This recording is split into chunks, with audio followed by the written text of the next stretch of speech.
जी अस्सलाम वालेकुम स्टूडेंट्स। अच्छा बेटा, डाटा साइंस लाइफ साइकिल का हमने सारे पार्ट्स पढ़ लिए, जिसके अंदर हमने ये देखा कि डाटा को हम कैसे मैनेज करते हैं, कैसे कलेक्ट करते हैं। ठीक है, आज का जो हमारा टॉपिक है वो है टूल्स फॉर विजुअलाइजेशन। इसके अंदर हम क्या करेंगे कि जितना भी डाटा हमारे पास कलेक्ट हुआ है उसको हमने एक पिक्चर की फॉर्मेट में देखना है। पिक्चर की फॉर्मेट से मतलब ये है कि आपने उनके पैटर्न्स को देखना है, आपने उनके ट्रेंड्स को देखना है कि ज़्यादा मजीद अच्छे तरीके से आपको एक वाज़ेह शक्ल नज़र आ सके अपने डाटा की। ठीक है, और डाटा आपको मजीद बेहतर समझ आए, बजाय इसके कि रिटर्न फॉर्मेट में आपको डाटा समझाए। तो उसके लिए हम जो सॉफ्टवेयर का इस्तेमाल करते हैं, यहाँ पर आपके पास सबसे पहले तो बात ये है कि मेक चार्ट्स, इसके अंदर हम चार्ट्स बनाएंगे। चार्ट्स के फॉर्मेट के अंदर जो है ना, अगर डाटा को तब्दील किया जाए तो वो आपको बेहतर तरीके से समझ आता है। और उसके अंदर हम जो सॉफ्टवेयर का इस्तेमाल करेंगे, दो सॉफ्टवेयर आपको इसके अंदर यूज होंगे, एक एक्सेल है और एक गूगल शीट है। एक्सेल का आप सबको पता होगा, आप प्रीवियस क्लासेस में डिस्कस करते हैं। एक्सेल एक ऑफलाइन सॉफ्टवेयर है, ठीक है, जिसको हम माइक्रोसॉफ्ट एक्सेल भी कहते हैं। गूगल शीट्स की अगर हम बात करें तो गूगल शीट्स की गूगल जारी होता है, इसके अंदर आप आ गया गूगल, तो इसका मतलब है कि ये हमारे पास एक ऑनलाइन प्लेटफॉर्म है। ठीक है, ऑनलाइन हमारे पास एक सॉफ्टवेयर है जो कि आपको मिल जाता है अपनी जीमेल की आईडी के अंदर आपको मिलेगा, तो आप वहाँ पर डाटा को स्टोर कर सकते हैं। जब आप डाटा को स्टोर करेंगे तो इसी के अंदर इसने हमारे पास ऑप्शन किस चीज़ की दी है, चार्ट की, कि आप आपका डाटा जो है आप उसको कन्वर्ट कर सकते हैं चार्ट में। अब ये आपके पास एक बुक के अकॉर्डिंग छोटी सी आपके पास एक एग्जाम्पल दी गई थी। एग्जाम्पल क्या दी गई थी, जिसके अंदर ये बताया गया कि कितने स्टूडेंट जो है ना, ठीक है, वो क्रिकेट खेल रहे हैं। आप देखिए ये एक चार्ट बनाया है, ये बार चार्ट आपके पास उसने बनाया है। अब क्रिकेट आप देख लेते हैं, क्रिकेट जो है, ठीक है, उसकी एक लाइन जो है, ठीक है, आपको एक बार जो है वो बिल्कुल प्रॉपर एक वाज़ह नजर आ रहा है, जो कि एक हाइट की तरफ है। ठीक है, इसके बाद हमारे पास आ गया फुटबॉल। फुटबॉल थोड़ा सा नीचे है, हॉकी उससे नीचे है और बैडमिंटन उससे नीचे है। तो इसका मतलब है हमें यहाँ से ये आइडिया हो रहा है कि क्रिकेट कितने स्टूडेंट्स पसंद करते हैं, मतलब कि मेजोरिटी जो है वो क्रिकेट की पसंद कर रही है, और फुटबॉल उससे जो है वो कम स्टूडेंट्स पसंद कर रहे हैं। फिर उससे नीचे जो हॉकी है, उससे नीचे क्या है, ये बैडमिंटन है। ये प्रॉपर है आपसे छोटी सी जो है ना उसने एक मिसाल दी हुई थी। ठीक है, जो कि फ्रीक्वेंसी उसने लिखा कि फ्रीक्वेंसी और नंबर ऑफ स्टूडेंट्स, मतलब कि आप उसने लिखा कि इतनी फ्रीक्वेंसी इतने स्टूडेंट्स उसको जो है वो लाइक कर रहे हैं। सो ये तो था आपका सिर्फ टूल्स फॉर विजुअलाइजेशन। अब नेक्स्ट आपका ये एक इंपॉर्टेंट टॉपिक यहाँ से स्टार्ट हो रहा है इस चैप्टर का। ठीक है, अब इसके अंदर क्या बताया, इससे बात की डेटाबेस एंड स्टोरिंग डाटा। अब डेटाबेस की बात की, डेटाबेस किसे कहते हैं वो हम बाद में डिस्कस करते हैं। पहले आपको मैं बता दूं ये डेटाबेस को इस चीज़ के लिए जो है यहाँ पर किया गया।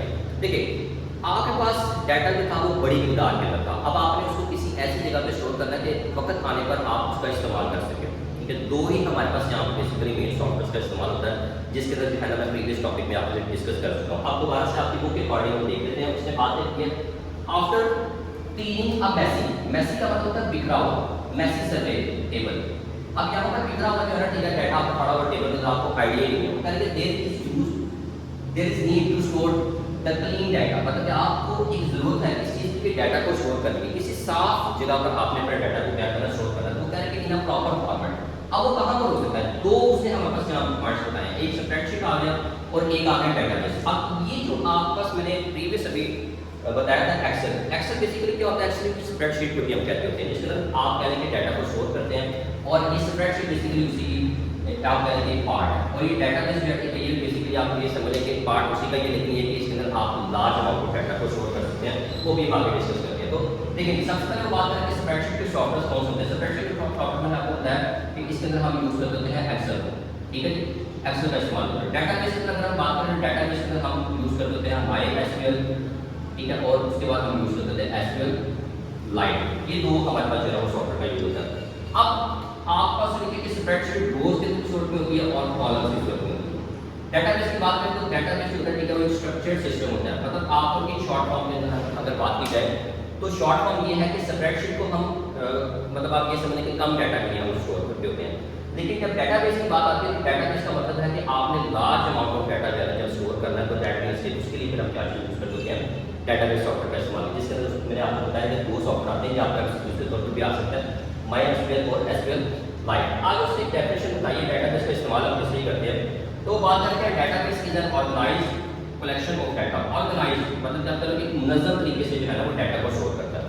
स्टोर ये टेबल्स की फॉर्म में करता है, मतलब आप कह रहे हैं कि रोज की फॉर्म में करता है, लेकिन ये कि आप इसको लार्ज अमाउंट ऑफ डाटा करके store data in the form of tables consist of rose and column. तो यही बात मैंने आपको आइडिया पहले बता दिया।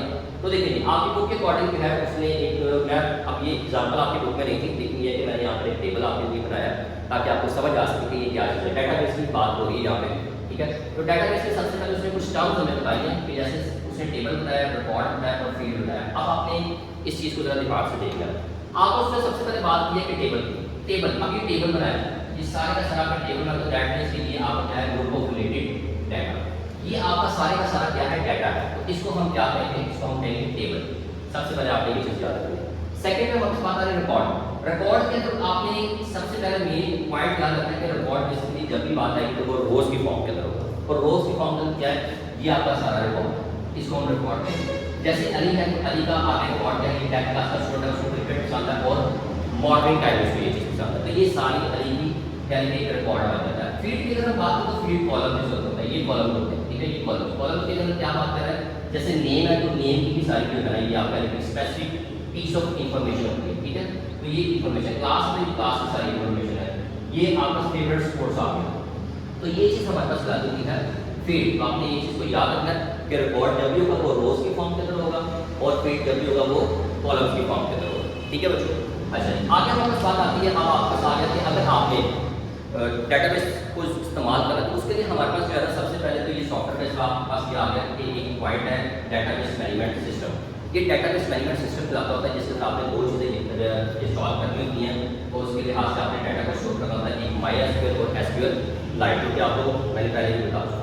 अच्छा, कुछ आपस में यहाँ पर उसने कीज़ बताई हुई है, लास्ट आपका टॉपिक है ये, तो ये कीज़ है, ये इंपॉर्टेंट कीज़ है, ठीक है। तो जब आप इसके अंदर से दोनों में से कोई भी सॉफ्टवेयर इस्तेमाल करेंगे तो डेफिनेटली ये आपको ना शॉर्टकट कीज़ उसने बताई है कि वो सबसे पहले उसने बताई है, उसने है सेलेक्ट स्टैटिक फ्रॉम सोर्स, ठीक है। अब वो बात क्या कर रहा है, सेलेक्ट स्टैटिक फ्रॉम सोर्स। अब यहाँ पर वो बात कर रहा है कि ये जो आपस में ये स्टोर करनी है, बेसिकली वो बात कर रहा है टेबल की। ये आपके पास जो टेबल है, ठीक है, वो स्पोर्ट्स का टेबल जो है वो वापस आ गया, ठीक है। ये पहली की है उसकी कि अब जाहिर बात है कि जब आपने डाटा को स्टोर करना है डेटाबेस मैनेजमेंट में, तो इसका मतलब ये होता है कि सिर्फ आपने वहाँ पे टेबल वाला डाटा जो है वो सिर्फ स्पोर्ट्स का भी स्टोर किया, इसके अलावा भी आपने जो है डाटा स्टोर किया। तो इसका मतलब है यहाँ पर मैंने लिखा है स्पोर्ट्स फ्रॉम स्पोर्ट्स, के स्पोर्ट वाला जो टेबल है ना वो आपको शो कर रहा है, ठीक है, ये आपने याद रखना। अच्छा, उसके बाद बात आती है सेकंड, आप उसमें कमांड बताई हुई है सेलेक्ट नेम फ्रॉम स्पोर्ट्स, ठीक है। आप वो कह रहे थे where favourite sport is equals to cricket. अब वो कह रहे थे कि आपने स्पोर्ट्स के टेबल में से जो है ना क्रिकेट वाले जो जितने भी पर्सन है ना, ठीक है, उनको आपने निकाला। अब ये आपका फेवरेट स्पोर्ट है, ठीक है। फेवरेट स्पोर्ट में वो कह रहे हैं कि कितने स्टूडेंट जो है ना, ठीक है, वो क्रिकेट को पसंद करते हैं। अब यहाँ पर अगर वो दो स्टूडेंट्स को क्रिकेट पसंद, तो इसका मतलब है वो दो स्टूडेंट्स के नाम निकालेंगे वहाँ पर वो, और एक वाली को वो यहाँ पे जो है ना वो निकाल देंगे, ठीक है। तो ये आपका सेकंड टीम। इसके बाद वो बात करते हैं इंसर्ट इनटू स्पोर्ट्स। अब इंसर्ट का मतलब आप समझिए कि इंसर्ट का मतलब कि ऐड करना। ऐड क्या करना है, आप नेक्स्ट में आपस कोई यहाँ पर मिसिंग हो जाती है कोई वैल्यू, आपने ऐड कर दी है, तो वो ऐड करें तो कहते हैं स्पोर्ट्स के अंदर आपने क्या करना है कि ये नेम है, नेम के लिहाज से किस चीज़ को ऐड कर देगा, अली को। फेवरेट स्पोर्ट है तो फेवरेट स्पोर्ट के लिहाज से उसको ऐड करेगा फुटबॉल को, जैसे कि आप नेम में यहाँ पर अली का अली ऐड हो जाएगा और फेवरेट स्पोर्ट में आपस फुटबॉल ऐड हो जाएगा, ठीक है। तो ये तीन आप लोगों ने जो है ना अच्छे तरीके से इसकी चीज़ याद रखनी है, आपको शॉर्ट क्वेश्चन के लिहाज से आ सकती है, ठीक है। तो होप्स तो आपको समझ आ रहा होगा, आपने इसमें ये शॉर्ट क्वेश्चन जो है ये अच्छी तरीके से याद करना, ये आपको लाजमी बोर्ड के अकॉर्डिंग आएगा।